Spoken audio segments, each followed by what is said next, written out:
অভিশপ্ত দয়াময় ভবন।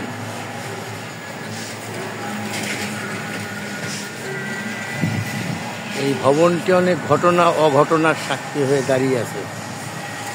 অনেক ঘটনা অঘটনার সাক্ষী হয়ে দাঁড়িয়ে আছে।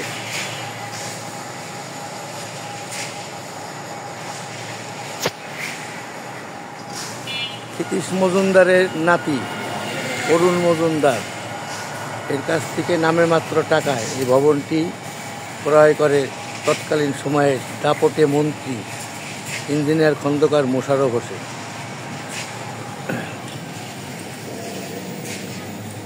একটি ভবন আপনাদেরকে দেখাচ্ছি। এটা একসময় সোনালী ভবন নামে পরিচিত ছিল। এই ভবনটি মালিক ছিল ক্রীড়াবিদ প্রণব মুখার্জির বাবা, অত্যন্ত ভদ্রলোক প্রণব মুখার্জির বাবা।